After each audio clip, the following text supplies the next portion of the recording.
I want to thank everyone for being here today. Today's panel is part of the the Careers Beyond Academia series. And this is in coordination between the Duke University Career Center, the Office of Postdoctoral Services, as well as the Graduate School. So we have lots of other events coming up. I think today really our goal is to talk a little bit about perspectives from different size consulting organizations. What are some of the differences? How do you establish what's going to be a good fit for you if you're interested in a consulting career? And then we'll also pull some questions via what you guys are asking, via some of the questions we asked. And we're going to leave 15 minutes at the end for networking if you want to come down and ask specific questions for people on the panel. Please do that. It's a really good use of your time. So I'm going to do a quick introduction, but then really let you guys go into it. So Andrew George has a PhD in biology from Duke, and you graduated 6 months ago? Mm-hmm. Defended. Yep. And he's a consultant at Thrivener, an organization with 8 people. Jennifer DeCoste is a VP for Leadership Strategies at Credo Higher Ed. This is a higher education consulting organization. And they work specifically with doing kind of strategy and things like that with university presidents. Chris Ray, we'll get back to him when he comes here. He works at SAS and he is a graduate from Duke as well, from the computational econ department. And then Jenna is a business analyst at McKinsey, and she is also a local to Durham. So can you thank these people for showing up, join me. Start with you, just a quick overview. How did you end up where you are right now, with a quick academic and kind of like your path to where you are? Yeah, so in academia, the government shut down just recently, but also at the beginning of my PhD, and that sort of changed my perspective about science and policy and the relationship between them. And so midway through my academic career, I ended up switching labs because of the fact that the government shut down, there was a loss of funding, whatnot. So essentially halfway through, I started getting involved with the Graduate Student Council and other policy initiatives on campus, and started to realize I liked that a lot more than the bench science that I was doing.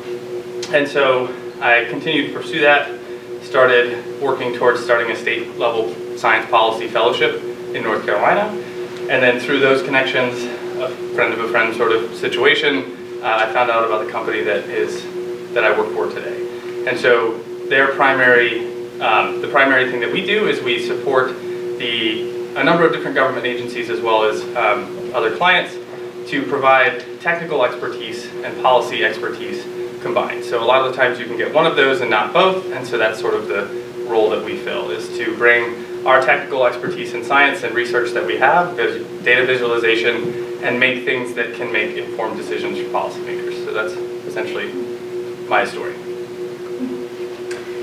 Hi, so I'm Jennifer DeCoste. I have a PhD from Penn State. I have a dual title PhD in curriculum and instruction and gender studies.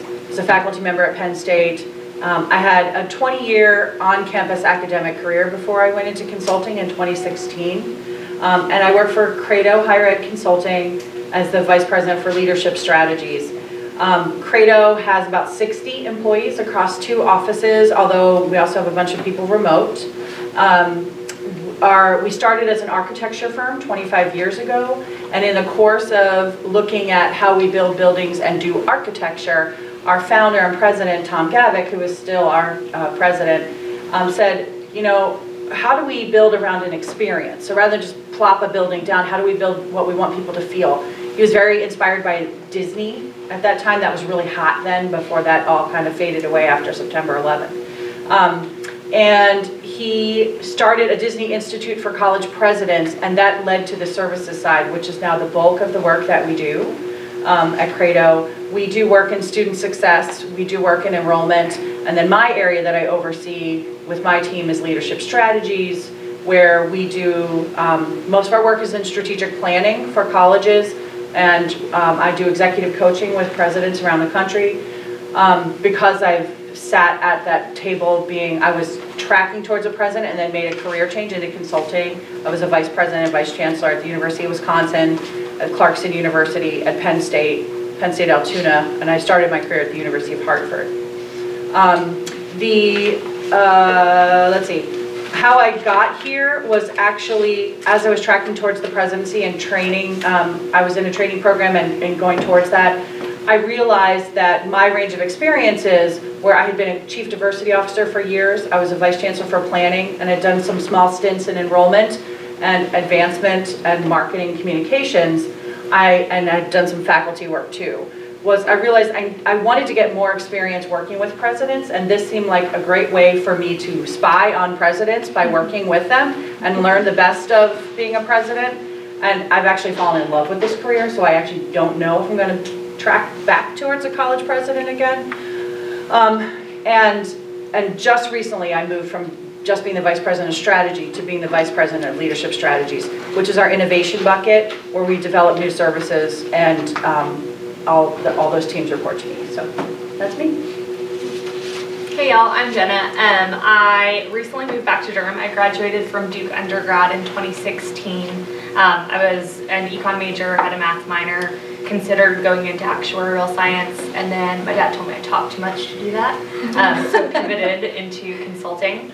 I kind of did it as, I don't really know what I want to do, I don't really know what's out there, I'll try consulting, and I have fallen in love with it. I did most of my projects my first 2 years in travel, transport, and logistics, so working for airlines, hotels, distribution companies, and then when I decided I wanted to move back to Durham, probably 8 months ago, I pivoted into an internal role that would allow me to not travel and just work from home every day.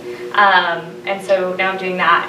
I'm the chief of staff for the senior partner who runs our southern office, doing a lot of people strategy, client investments, etc. And it's been really fun. I've loved being at McKinsey. We are a lot bigger, which I think comes with its benefits and kind of its drawbacks, but happy to talk more about that. Just a little bit, we had questions about this too from students, about the job search process for y'all. What was interviewing at your organization like? What was kind of the timeline? Any tips for aspiring consultants? Jen, if you want to start. Okay. So even though I am a BA and y'all would not come in as BAs because you have professional degrees, the interview process is exactly the same. So you do on-campus interviews. You generally do 2 of them. It's half of each interview is a case, half of it is kind of a personal fit piece. If you make it past that first round, you go to the second round, which is in your office preference. So if you wanted to come to the Atlanta office, your second round would be in the Atlanta office. Exact same structure, half case, half personal fit. 4 interviews, so it's a long day. And then that's it generally. You find out if you get an offer or not. You go through the whole cultivation process. I would say tips for interviewing: practice your math. I think everybody thinks they're really good at math, and especially if you have a degree in some sort of mathematical field, you feel confident, but you probably haven't done long division in your head in a while. And so if you practice those things, you will be more confident in your interview and generally do better. That is one thing we see people not realize they need to practice. Okay, I would totally not pass that interview. If I had to do long division in my head, no, I would forget it. So my path to this job came all through networking. In my firm, we look for people who have experience working on college campuses. So if you wanted to work in a higher ed consulting group, you probably, if you have not spent time on campuses. Now if you have, and doing professional work, then awesome, you'd be a great fit. I was actually working with an executive coach. As I mentioned, I was considering a presidential path. So I was working with a coach around that, had been doing some interviews for presidencies. And he knew Tom, the founder of the firm, my coach, and they started talking, one thing led to another, and the next thing I knew, he said, "Are you interested? I can give them your name. There's a job that I think might be perfect for you." And I said, "Why not?" So I had a chat with them and I thought, I'm intrigued. And interestingly enough, because I was a sitting vice president, all of my peers and friends and colleagues were like, don't do it. Don't go to the dark side of consulting. Like, stay on a campus, be a faculty member, become a president. You'll never be able to track back in. And my instincts told me that I don't think that's right. I don't think I want to work for a school that thinks that way anyway. So I ended up doing a phone interview that went well, and they said, "Why don't you come out to our Wisconsin office? We'll fly our executive team out to meet you." So I met them for dinner. That obviously went well. And they said, "Why don't you come to our North Carolina office in Greensboro," which is where the main office, and they said, "We'd like to see you present and we want to just ask you some more questions. And the next thing I knew, I'd actually been offered a job, not a presidency, another vice presidency, and this job. I'd actually been offered 2 vice presidencies and this job, one at the University of Washington, one at Bloomsburg University in Pennsylvania, and this one. And I sat there and I thought about it and I thought about it, and I was like, there's something that feels right about this one. So I took it. So what I would say to you is network, network, network. When you have 15 minutes at the end of this, if you're at all interested in any kind of consulting work, talk to us so we remember you. And because it pays off.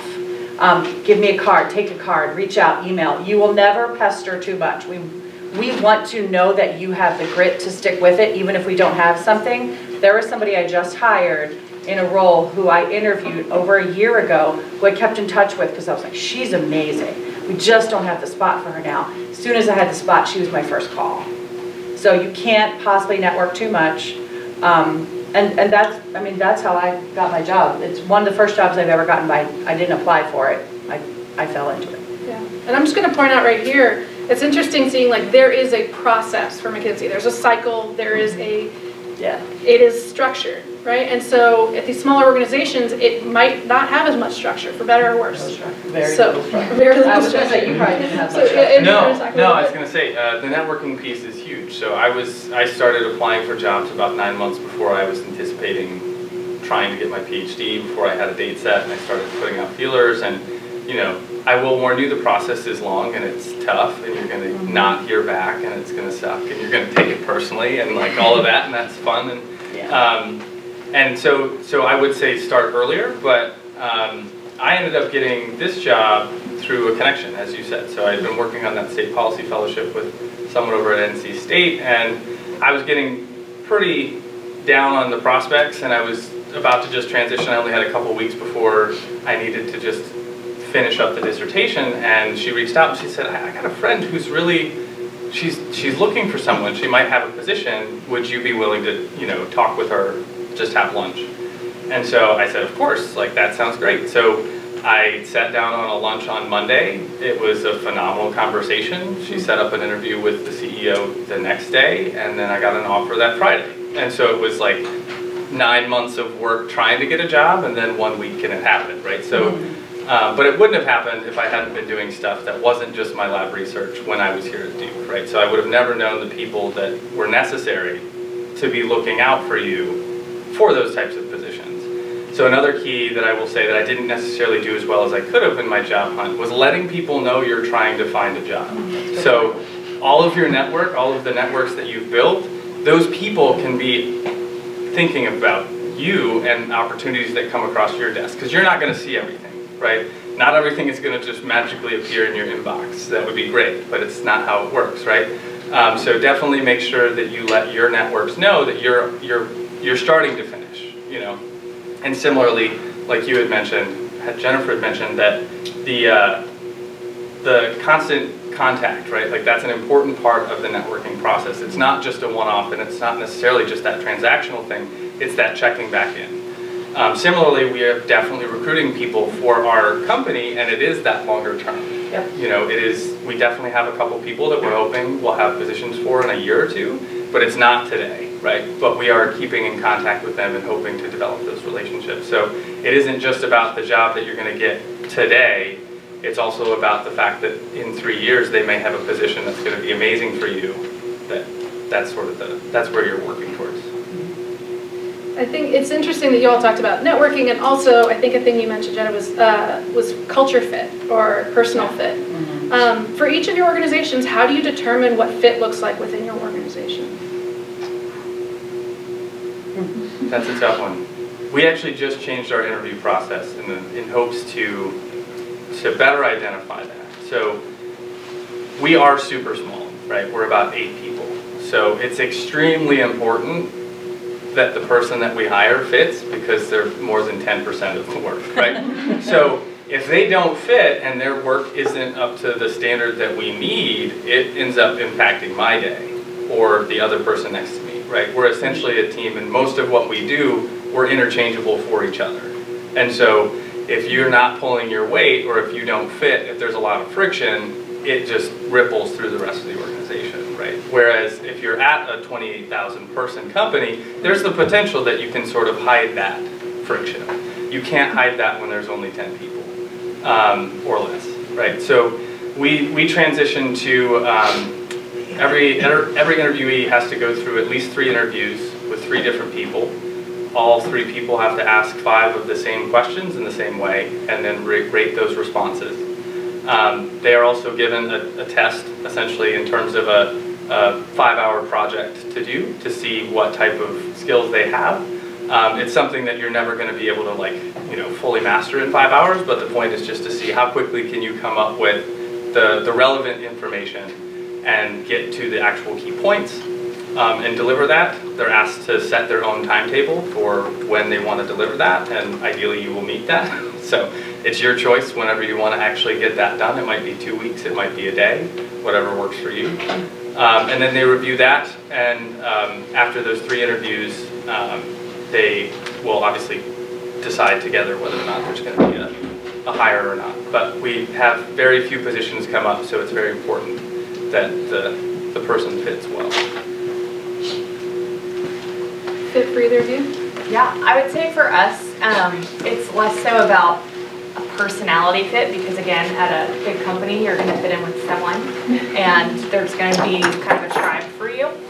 I would say for us, it's more of a values fit. So in the personal fit portion of the interview, we're looking to see if the story you tell reflects the values that are important to us as a company. So we're looking at that, and then also if we can put you in front of clients. There are some people that might be brilliant, but a partner's not going to want to put them in front of a client because they don't have composure or aren't able to hold a conversation well, things like that. And so those are the 2 things we're looking at. Kind of, do you match our values? Are you going to uphold them? Because that's something institutionally very important to us. And can we put you in front of clients? Because that's the job.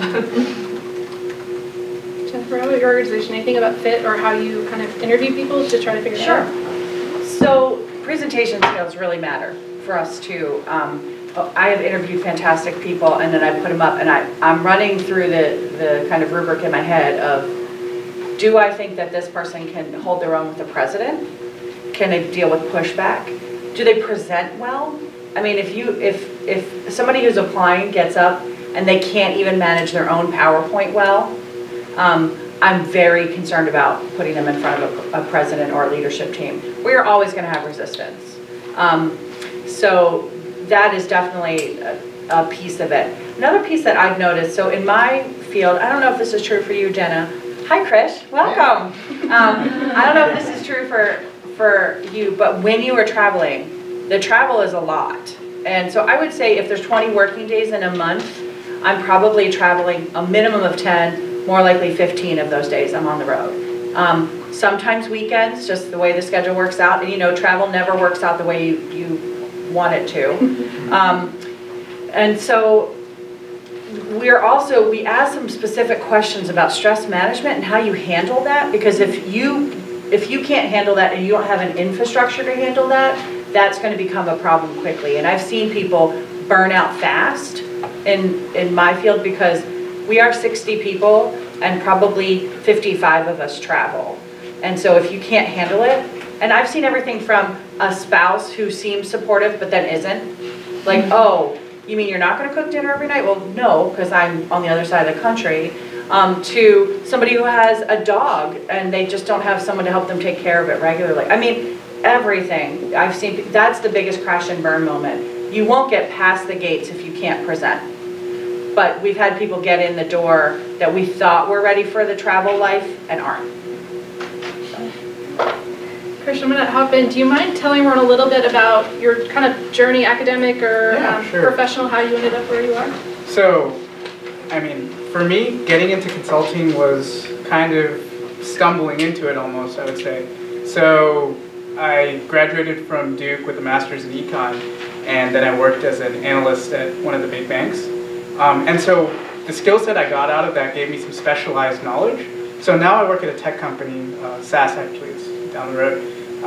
And they were looking for a specific skill set. And kind of echoing what the folks here have already said is, in the interview process, I had to kind of show off my presentation skills as well as analytic knowledge. Like as an analyst at a bank, I'm behind the scenes, I'm just building models and doing data work all day, and I have that skill set, but in consulting I need that extra piece of being able to become client-facing. So I went through that, and they needed a specialized skill set and the knowledge that I had, so they pulled me in at SAS. And so I think broadly, there's, what I've seen at least in my team is there's two major ways that people enter here.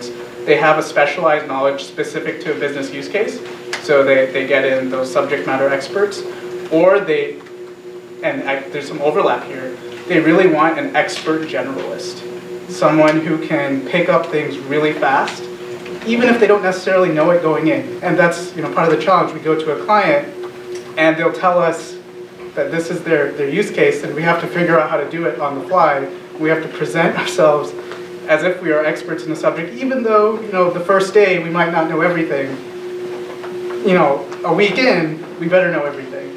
So that's why, and that's why when you get a subject matter expert coming in, it helps alleviate that gap a little bit if they already know the subject that they're dealing with. So for me, it was, I built subject matter expertise in a particular area, and so the first projects I came in as a consultant were related to that.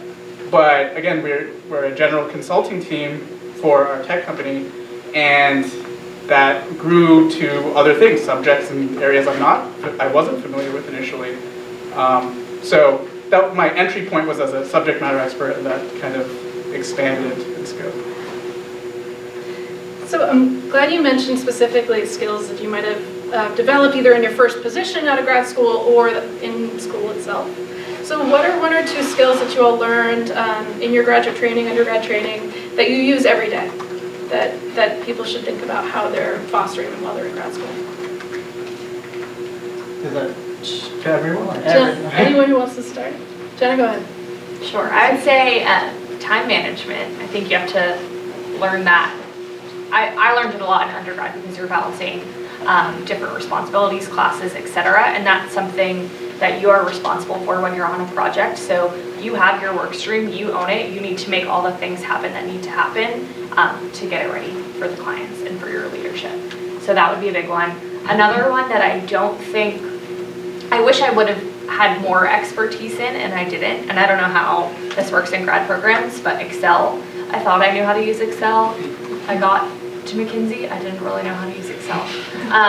And I think my fiance went to UNC undergrad and did their business program, and he is an Excel wizard, and I wish I knew how to do that, because I think it would make kind of the learning curve of the job a lot easier, because you're not only learning new content, but I had to learn all these Excel things and shortcuts. And so if y'all have classes where you can do that, or audit it or something, I think that would be a skill that will benefit you no matter where you end up. So speaking to, adding on to that, I agree, Excel. I had the same experience that, for me, I had a very analytic and data-driven background, so even before econ, I was doing theoretical physics research, very math-oriented, and then I go in and I see, at a major bank, they're using Excel and VBA to do their modeling, which to me was a little bit shocking. But that's the reality of the industry. You'll have people who are using legacy models and systems, and even if there's a desire to upgrade from that, you better have a deep understanding of what they have currently, because you have to be able to adapt that. And so I think extending beyond that a little bit, I think for me, skill sets that were directly useful was obviously the modeling and analytic ability, but also, being able to, you need to be able to learn things quickly, and I think actually that helped. One thing I got out of grad school was, coming out of undergrad, I felt like learning was a bit more structured. In grad school, I had to kind of take more upon myself, and it was more independently driven. And I'm sure there's PhDs and postdocs out here who are very familiar with that, but that helps a lot, especially in consulting. So, it's also sector specific. So if you're doing tech consulting, you might need some baseline of skill in coding. which you might not need in management consulting, for example. So it depends on what branch of consulting you're kind of aiming. So there is some baseline, but also it's the ability to kind of self-study and drive and get up to speed with whatever you're doing. So I would say, first of all, I have a master's in counseling, and one of the most important things that taught me how to do is how to listen. So I balance about 35 clients at a time, and I'm doing executive coaching with about half of them, and strategic planning with about half of them, and then maybe some board work. And a big portion of that is being able to read a room, to read body language, and to be able to listen to what they're saying and let them talk. That's really important. I think about my dissertation process at Penn State as a form of academic hazing. And so for all of you who are there, I love you. You'll get through it.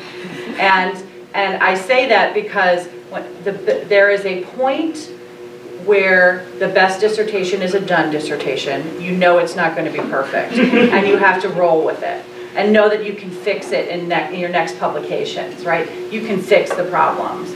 Set yourself up in your research by fixing the problems. However, to me, that set me up very well to do what I call disruptive innovation, which I'm a big fan of using design thinking and disruptive innovation with my clients, and basically being able to say, let's break it. Because I think that dissertation process that I went through at Penn State was very well supported. I had a great advisor. I had a great committee as well. But I thought it sucked.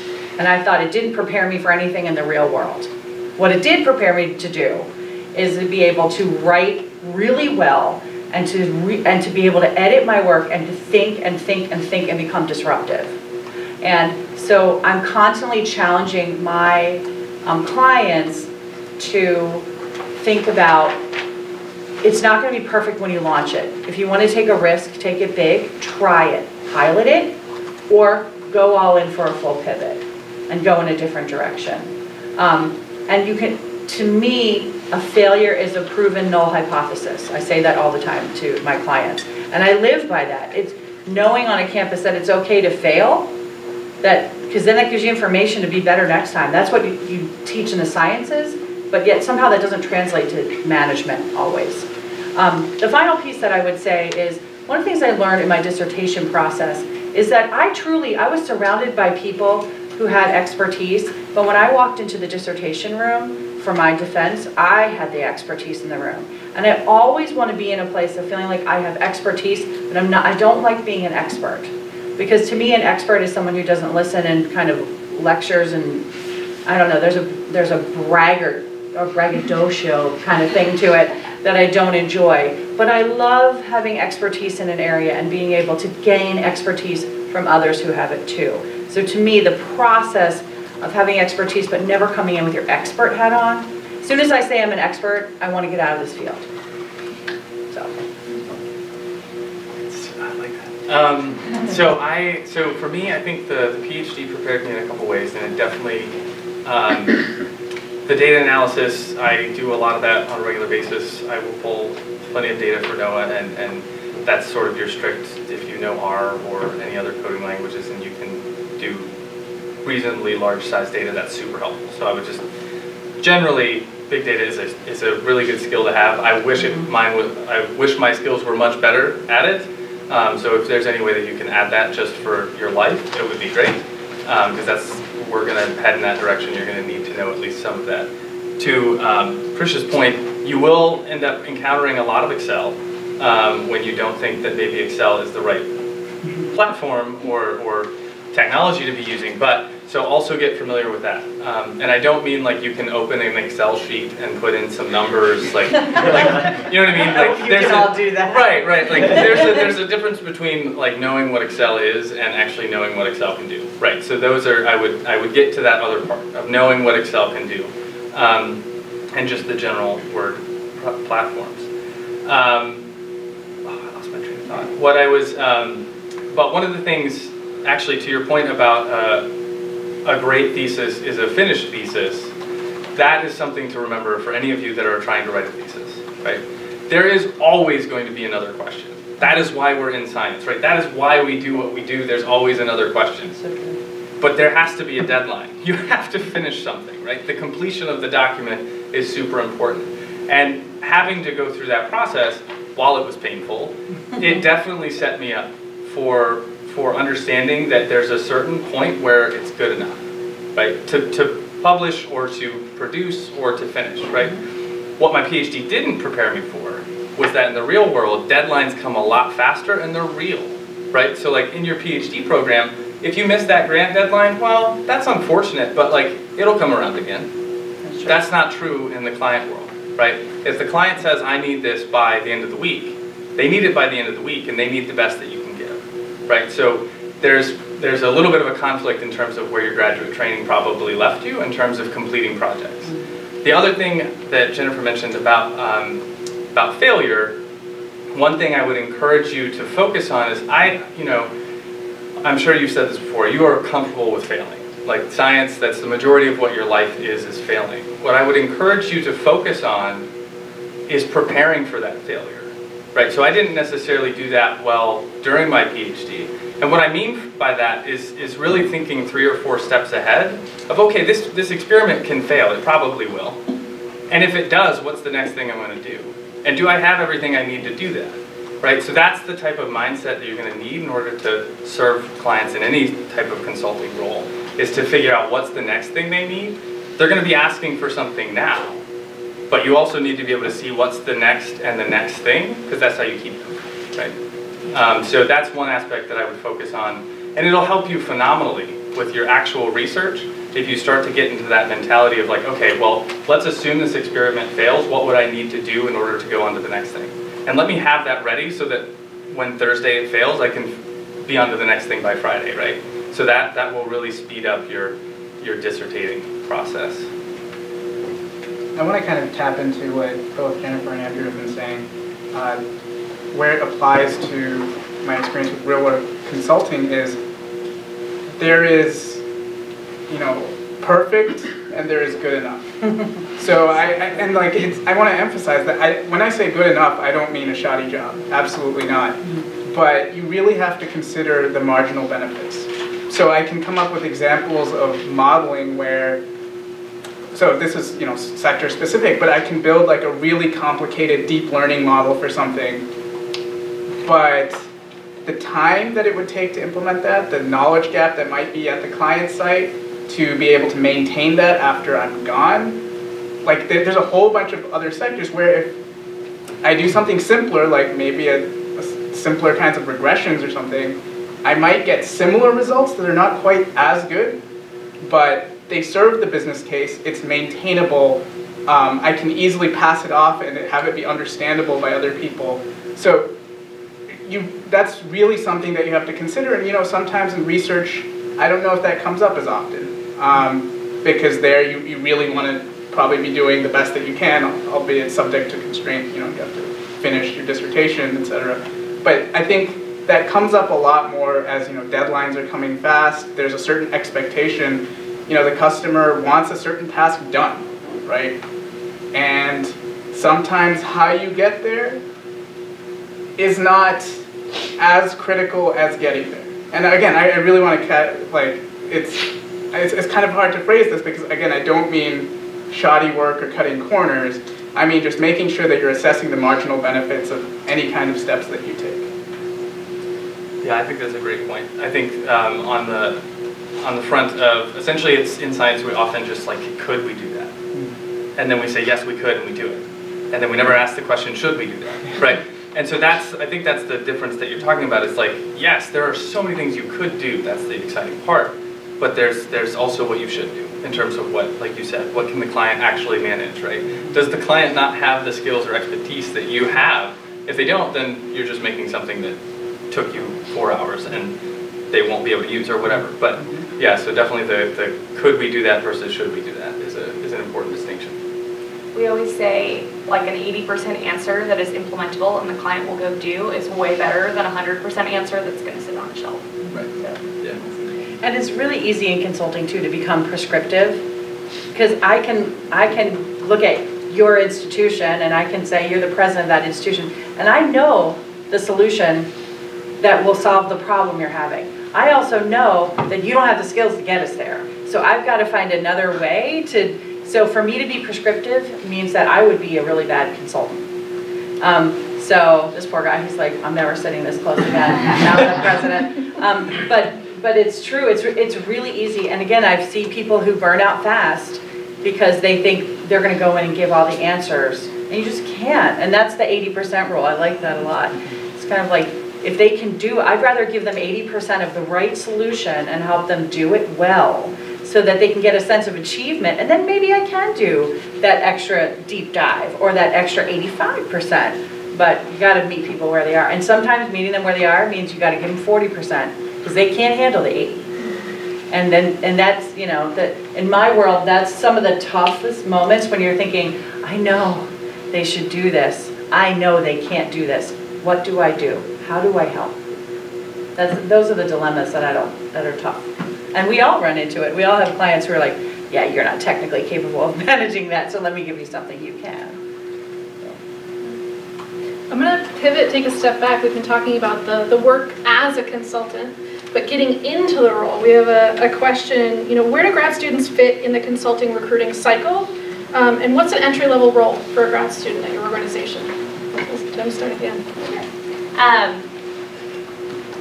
I'm not positive about the recruiting cycle. I think it's on the same cadence as our normal recruiting cycle, but I will give you a recruiter's information who will be able to answer that.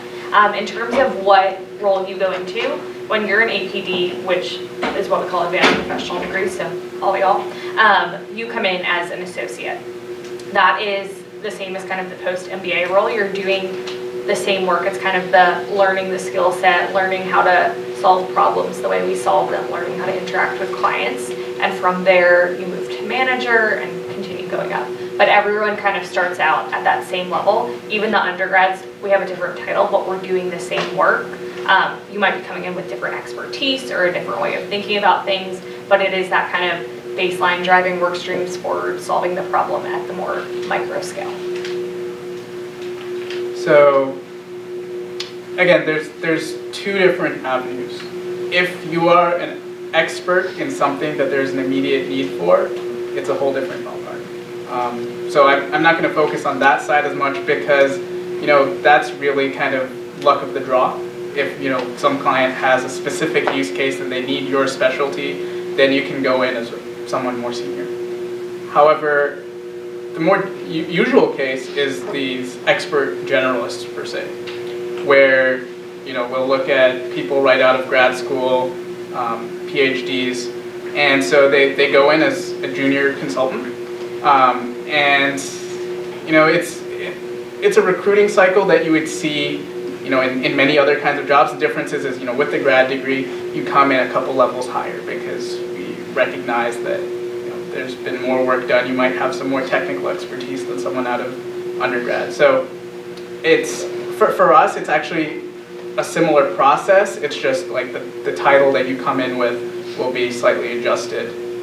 But for example, you will seldom see people coming out of grad school and jumping into managing teams of consultants.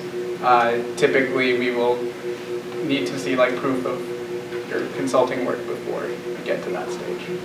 And just from the large organization end of the table, how long is it usually between first application and start date? So, sorry, do you want to go first? You go for it. Oh, that depends on HR, right? So this will vary hugely from company to company.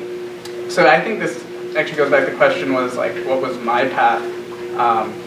And maybe other people have talked about this before, but networking is huge. So when I was in grad school, I worked in an internship at a tech company, and I am a big advocate for LinkedIn. And so, you know, anyone I met or networked with, I made sure they were on my LinkedIn contacts. At some point, somewhere, because of my internship, I met a director at SAS. And so he was just my LinkedIn contact. We met, we chatted, you know, it made that connection. And so, I'm getting a little bit off topic here, but it's related, is that, you know, later on down the line, when I was, you know, deciding I'd learned enough in my current role in banking and I wanted something new, I was able to just reach out directly. And I've birdwalked completely. What was the original question? How long did it take from application to starting? Yeah, so in that case, because I had, that's where I was going. Because I had that direct connection with the director, like literally what it was is when I reached out to him, he was like, you know, I was looking for data science positions. He was like, well, I have a role similar to that, but it's a consultant. Is this something you'd be interested in? So literally I had a one-on-one conversation with him, skipping HR, and then he was like, okay, I think you'd be a good fit for the team. Let's put you in the system now. And he was able to kind of push me through. And so that, I think, a process that could have taken, you know, even a couple months, took a few weeks. So if you have that networking connection, the right networking connection, you have the ability to kind of push through faster. If you go through HR, you know, sometimes these people send in their application and they'll disappear in a black box. Like, I'm really busy, and like sometimes HR will send me a resume and I just don't have time to go through it. Like, I don't know who this person is, and like it'll sit on my queue and be at the bottom of things, and then I'll get to it when I get to it. So it depends, but if you have the network connections, you can really kind of you can move through that process much more quickly. I would say for us, it's a little more of a strict timeline. In that we're doing lots of this all at once. So between when you drop your resume and when you get an offer, it can be 3 weeks. It's pretty quick. We usually try to do like first rounds and then like a week or two later second rounds, and so it's very quick. From there you can start. There's a lot of flexibility on start date, so if you wanted to start in a month and there was like a cohort of people you could start with, then you can go ahead and start. If you want to push it off for a year and go travel the world or do something fun, you can do that. So there's flexibility, but from applying to getting an offer is pretty quick. So everyone at my firm, for the most part, has master's degrees and up because we're small. And the entry-level position requires experience, but if you have a graduate assistantship or a teaching assistantship, that would count if you wanted to do some of the management work. And so the typical entry place is as a project manager, which is really kind of a logistics coordinator or research coordinator for large-scale projects. And typically most folks have between 2 and 5 years experience on a campus to kind of get in the door.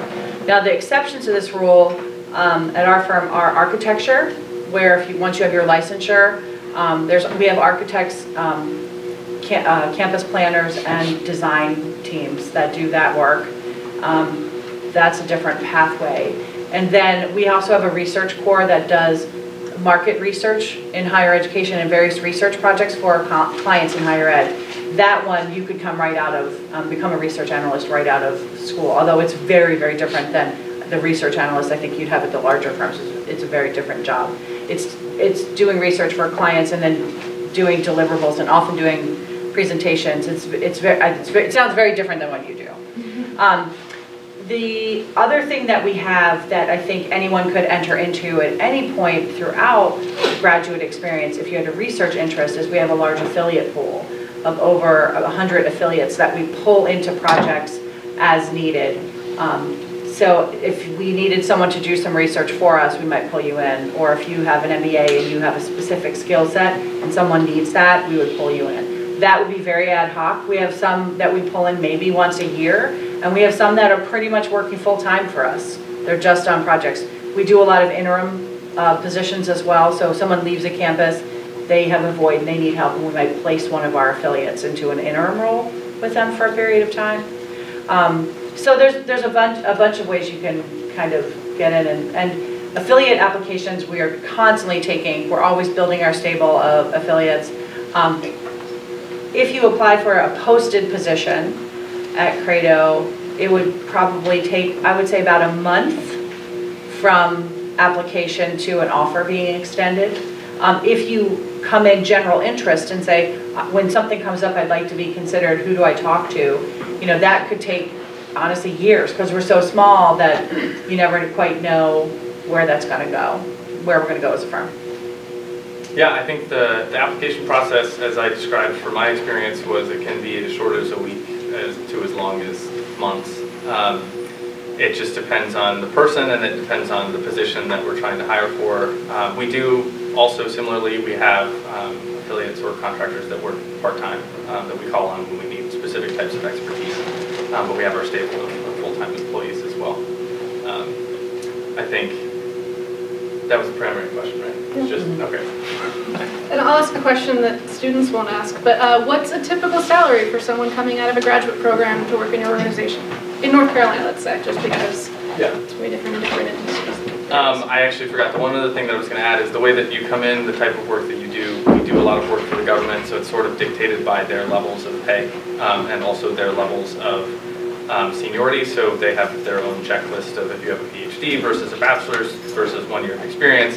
That dictates what the company can charge the government for that type of work. So I am currently a senior consultant, so I was hired as a PhD with 0 years of experience, and our salary range in that area can range between like 60 to 80, depending upon what client you're going to end up working for and what the contract that we have with that client is. Our entry level, which is primarily our project managers and our research analysts, are probably in the 50s, I would say. So for folks right out of grad school, I would say again,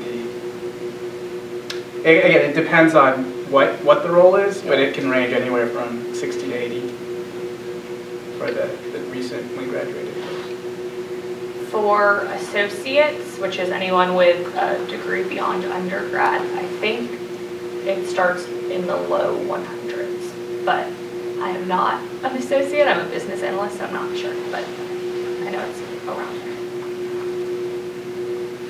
Great. The other thing I wanted to touch on a little bit is thinking about size and your organization and what might differentiate them. What does diversity look like for your organization? Do you have any initiatives towards diversity, equity, inclusion? What kind of things is your organization doing around that?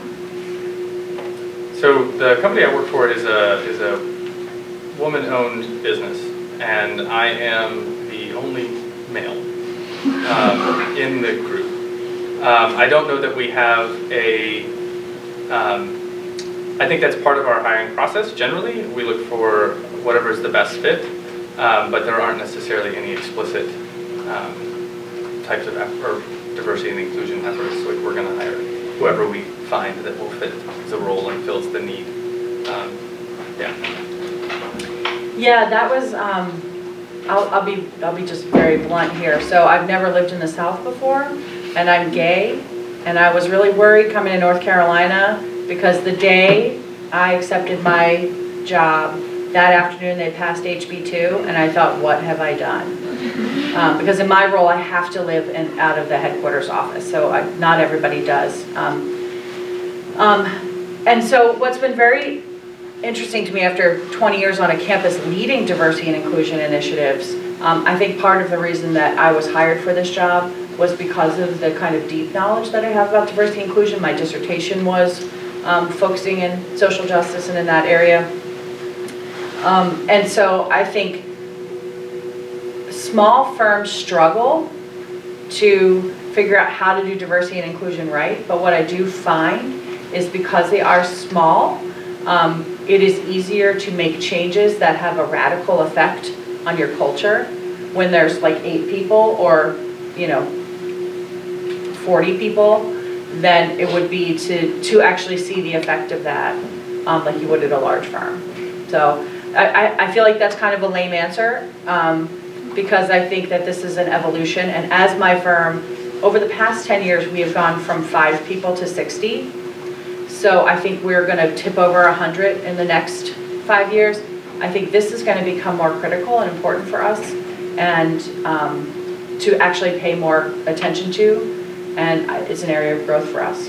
I don't have a good answer for that question. I really don't. Yeah, so in my case, that side is actually handled a bit upstream by the people who handle like the recruiting teams. What I can speak to is the diversity that's on my team. So I think we're about 60-40, more females than males. in our group. Racially, it's maybe a little less diverse. It's primarily Asians and white people, but I think in part, like the resumes I've seen, there is also a pipeline issue where I just haven't seen resumes coming in from more diverse groups than that. So. And then at a bigger firm, diversity is kind of more of an effort.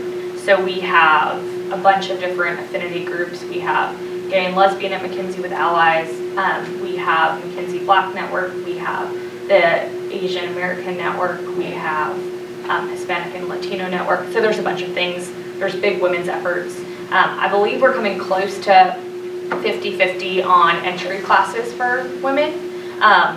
When you go up, it obviously drops off quite a bit. A lot of women will leave the workforce for having kids or whatever it may be, or decide to do a job that doesn't require travel lunch when they have kids. So we drop off, but there's a big effort being made on that, and racial and ethnic diversity as well. So there's teams dedicated to that. So tons of FTEs focused on it. I'm going to open it up for you all. Does anyone have any questions that they'd like to have answered by the panel? Yeah, so I wanted to know about the technology analyst or a technical consultant role. So some people might have some expertise in Python, right? And the company may require some expertise in R, but he may not have that expertise. So how would you go about that process? Looking at you. Oh. Yeah. Yeah, so it depends on how much of a specialist they're looking for. Typically, when we go into these engagements, we don't get such specific requirements. They give us more of a task that we're trying to solve. And if their legacy code is written in R, and we only have a Python resource available, they better learn R really fast. And with I think if you're really good with Python, you're gonna pick up R really fast. Like if you have that technical basis at the level that we're using it, in an analytical kind of role, where you might not have to do deep dive with like memory management and things like that. You're just using it in an analytical capacity and often using like pre-built analytical packages. It's a very transferable skill.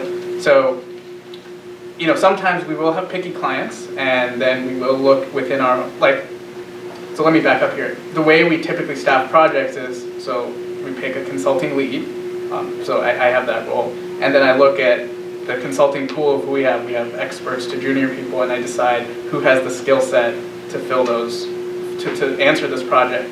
And if it's a picky customer, they need someone, like sometimes they'll ask for us to provide the resumes of our consultants. So we will pass those over, and so sometimes we have to give that exact resource, but usually, even if they're picky at first, we can kind of negotiate with them and say, hey, we have this resource who's really good technically, and he'll be able to get your work done. And depending on how we pitch it, we can get around that. I would suggest, just similarly to, I would just get familiar with as many of them as you can, right? So I'm not saying that you need to be as technically proficient in all of them, but if you can show a working knowledge of them, that's going to be enough. And then ideally, if you're being hired at a place that is ideally hoping that you're going to grow, I mean, if they're hoping that you're going to be an R expert, you're probably not going to get the position just because that's the technical expertise that they need. But if they're hiring for an entry-level position that also will likely involve some training, then as long as you can at least manage those different programs, you don't have to be like a extreme technical expert in all of them, but I would just get some initial familiarity with them. And I would say there's a lot of learning on the job too. So for example, I had a friend who didn't know how to code, and the project she was on needed to learn how to code, and we have training programs online that she went through, and basic coding, but she figured out how to code. There's lots of stuff like that where you go in and you have no idea what you're doing, and there's so many resources to help you learn that, so you don't need to know everything right when you start. I think I'll just add one tiny point that I think the threshold for expertise is elevated in terms of if you're a graduate student. So your threshold of what you think is being an expert in that is probably way higher or farther down the road than you actually need in order to be qualified for the position.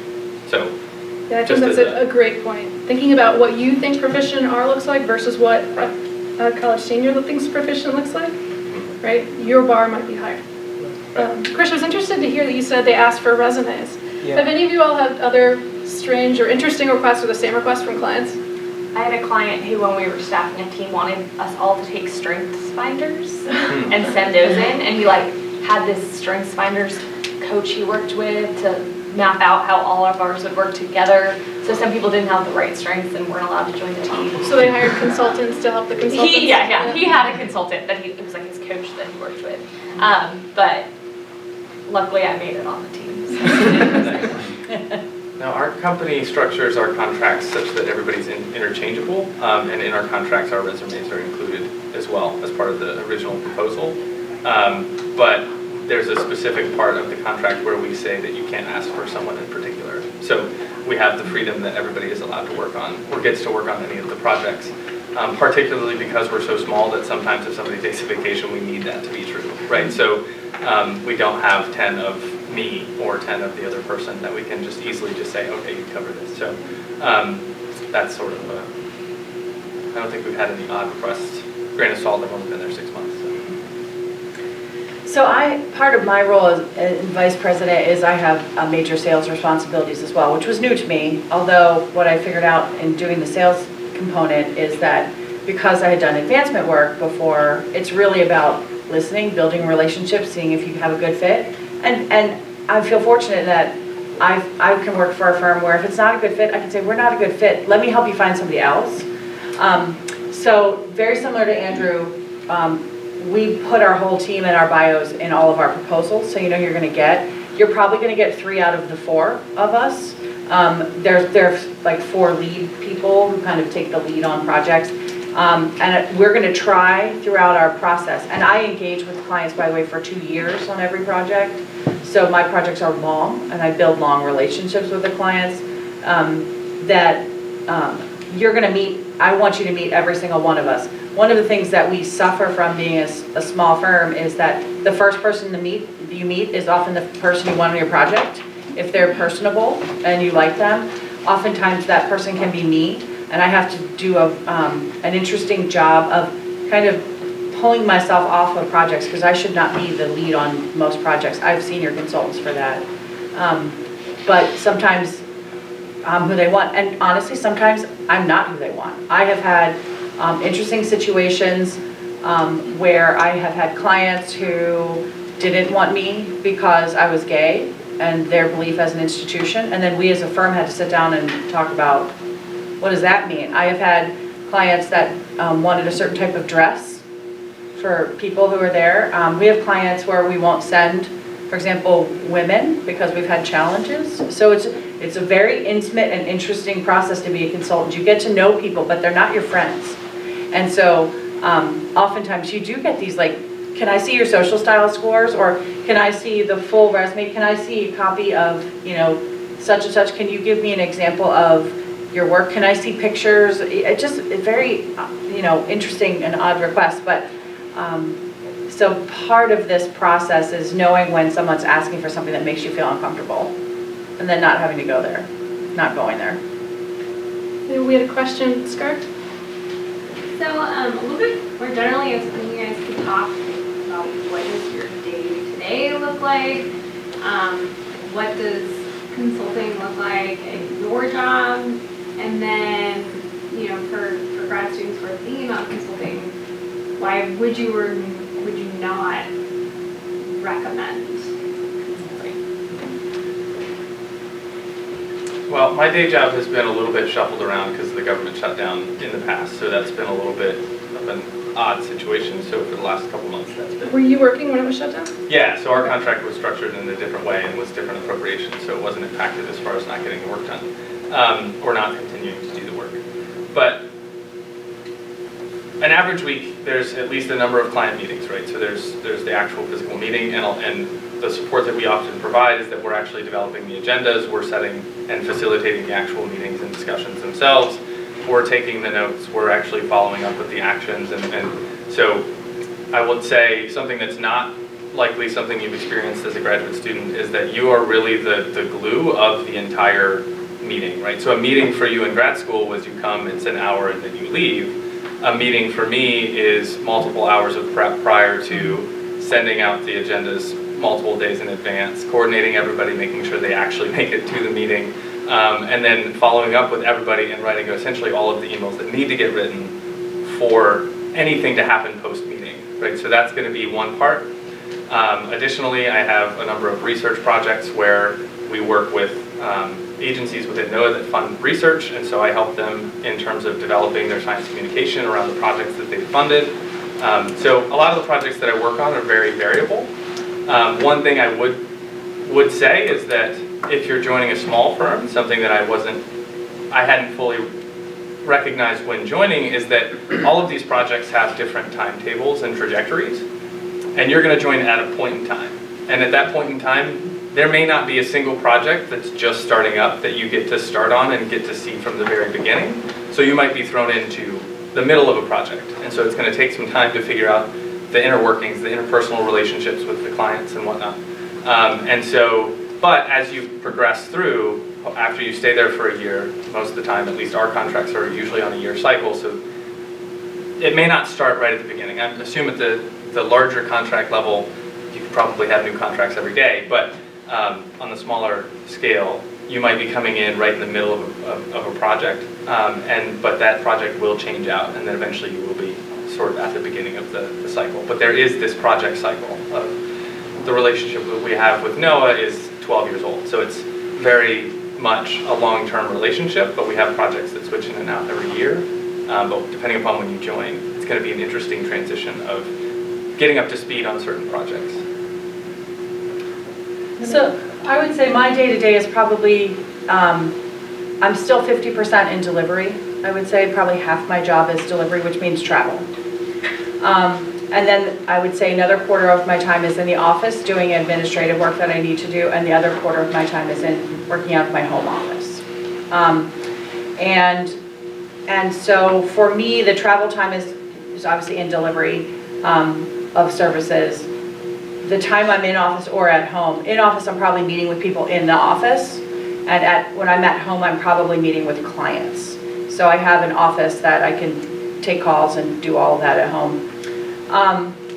What's interesting, you know, one of the things that I wasn't prepared for, and again, I've been on campuses for a long time, so I kind of knew what I was getting into, is I picked up my phone and checked it because I wanted to see. Since I've been here, since we started an hour ago, I've received 4 text messages from presidents, 2 phone calls, and 35 emails.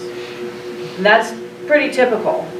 And so the volume and the pace, figuring out techniques for how to manage the fact that yesterday I was in Pittsburgh delivering services all day and tried to get home and couldn't. And so I ended up changing my flights and rolling into Raleigh this morning wearing the same clothes I wore yesterday.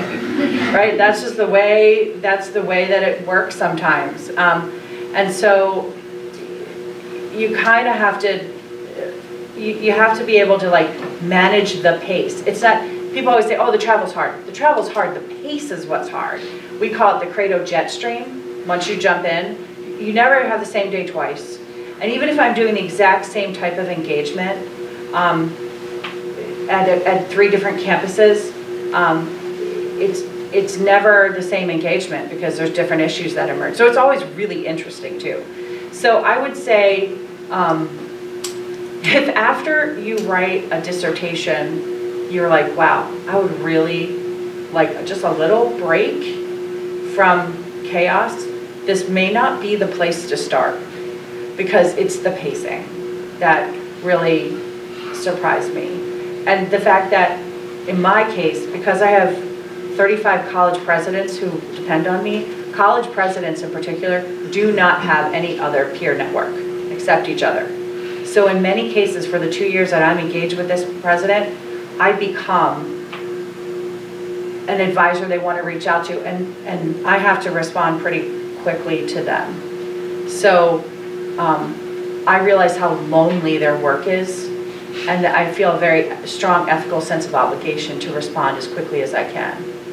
And sometimes that means I make poor choices about what I prioritize.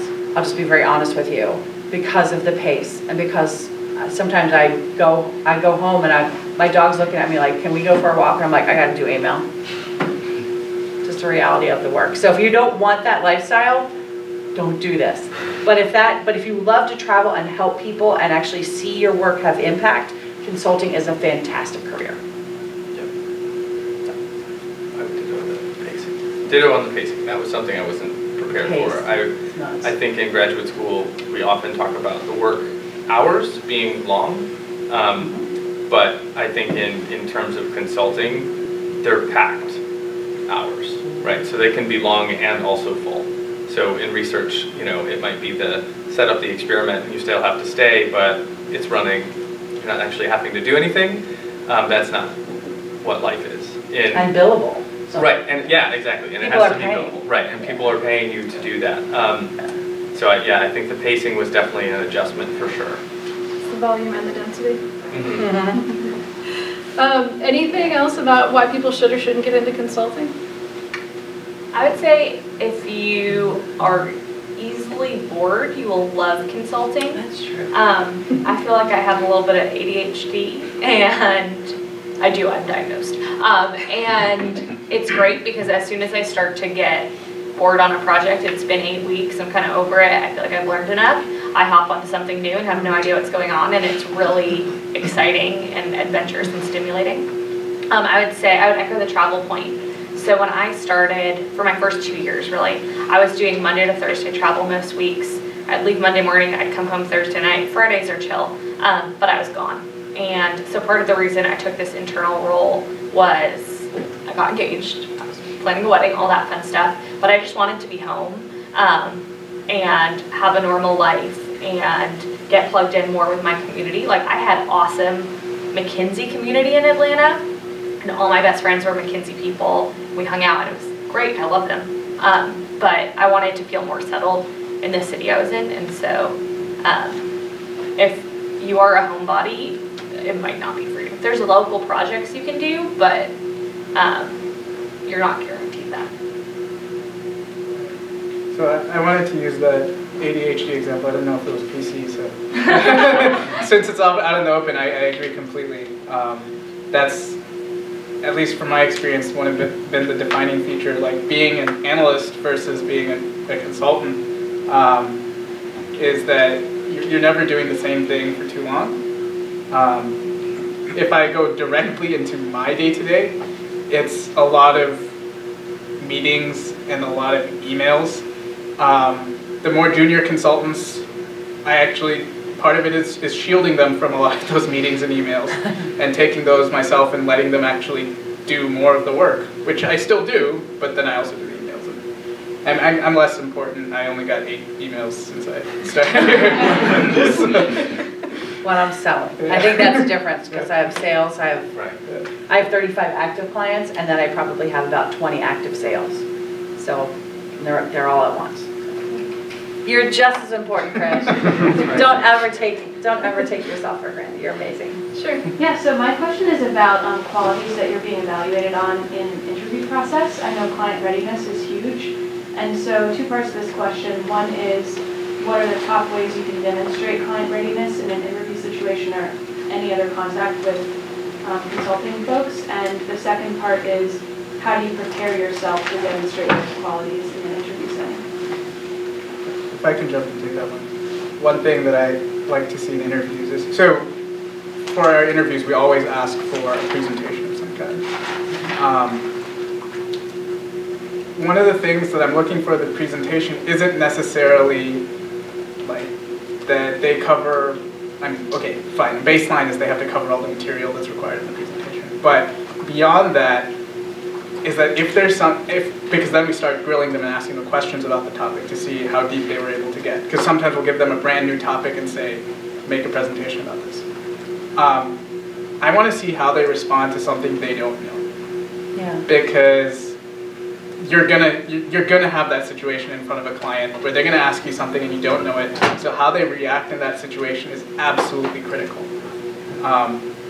So that's one of the key things that I look for. And sometimes in the interview session, it's hard because you'll have these people who are so well prepared, you can't ask them anything they don't know, like within limits. But that's a characteristic that I try to look for when I do the interview session. On a similar note, I think not only how they react when they don't know, but when they're wrong or they're told they're wrong. Like clients will all the time be like, no, that's not right. And you're like, well, I did the analysis, like it is right. You know it's right, but you can't just say that to them. So it's kind of how you hold your composure in being told you're wrong when you don't know, and when you know you're right, how you react. Because when you're in client service, the client is the most important. And so sometimes you just have to let them feel like they're right. And I think that is more intrinsic than it is learned, so that's something we look for. I think this goes back to something Jennifer said earlier, which is just the capacity to listen and ask questions, and useful questions, right? In order to ask the right question, you have to be listening to what they're saying and taking in their information. So I would say in the interview process, in both the times when you're wrong or when you don't know something, be comfortable being able to ask questions, and that's okay. I think, yeah, a client would much prefer you ask a clarifying question than you to just go do something that they didn't want done, right? So I think it's okay to, unlike in your PhD and in your defense and stuff, right? And there it's still fine too, right? It's still fine to not know, and it's still fine to be wrong. But I definitely find, at least for me, I often just try to ask questions about, in those cases where they say you're wrong or that's not right, tell me a little bit more about why you think that, right? Tell me a little bit more about where you're coming from, where you see this going. And then usually once you ask those questions, you can get to, oh, actually we are correct, or this is like the way that maybe you should go. But you have to try and, a lot of times you have to pull that out. Yeah, I would say that's something that related to that is that sometimes it requires maybe a level of humility. Is that sometimes you think you're right, and there's situations where they're just making different assumptions than you are. So in your framework, you are right, but they're looking at it from a different angle. They know different information. It's asymmetric information. So that's why, like, it is critical to really then know what kinds of clarifying questions to ask and make sure you're really on the same page. Sometimes you got to start from the ground up and say, okay, are we actually talking about the same thing here? And that's something we can test in an interview. So that's another important characteristic. I think it just reminded me of one of my colleagues has mentioned before that for a specific client, there was essentially the role that they served was the scapegoat for that person, right? Things would maybe not get done, and it had nothing to do with whether or not my coworker had done them or not. They weren't even responsible for them. But sometimes your role is just to be like, yeah, that's my bad, right? And that's something that for scientists is hard to do, for sure. But you might have to get used to that. Yeah, you might have to own others' mistakes. You might have to, and you'll definitely have to own other team members' mistakes. And like at the end of the day, you're responsible for the project. And if it didn't get done, and there was any way that you could have helped it get done, that's on you too. So I think that's something that's on the wrong front is something that was an interesting lesson to learn. That sometimes you are legitimately just serving the role of easing their minds that it was not their fault, that something didn't finish. And I think, so this is, I guess, I don't know how you would test this in an interview, but if you want to go into consulting, you should consider is you need to have a thick skin.